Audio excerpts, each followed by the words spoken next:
The first rule of success is to have a vision.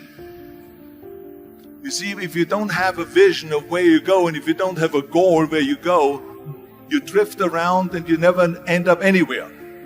It's like you can have the best ship in the world, you can have the best airplane in the world. If the pilot or the captain doesn't know where to go, it will just drift around. It will not end up anywhere, or most likely in the wrong place. So I was very fortunate that I stumbled onto my vision. I mean, as you know, I was born in 1947 in Austria after the Second World War. And I didn't really like Austria when I grew up. I couldn't wait to get out of there. I couldn't see myself becoming a farmer or a worker in a factory or anything like that.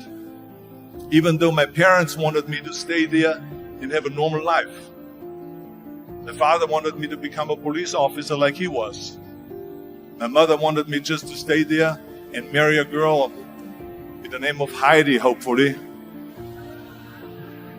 and have a bunch of kids and run around like the Van Trapp family in The Sound of Music. But that was their vision, not mine. My vision was totally different. I felt that I was born for something special, for something unique, for something big. You know how great it felt that I knew where I was going? Imagine the majority of people don't know where they're going. It's when you have a goal, when you have a vision, everything becomes easy. Because remember that in America, for instance, when you study, you will see the percentage of people that like their jobs. 74% hate their job in America.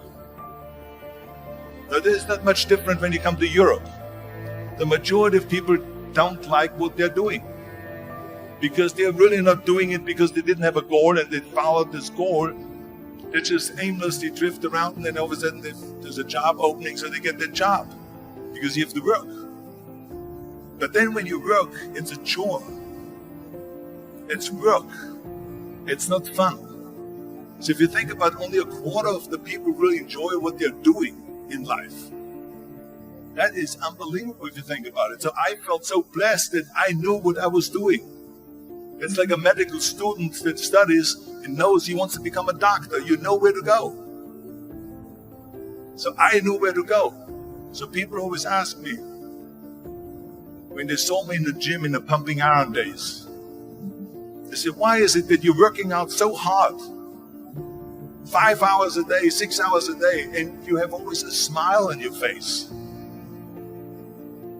The others are working out just as hard as you do, and they look sour in the face.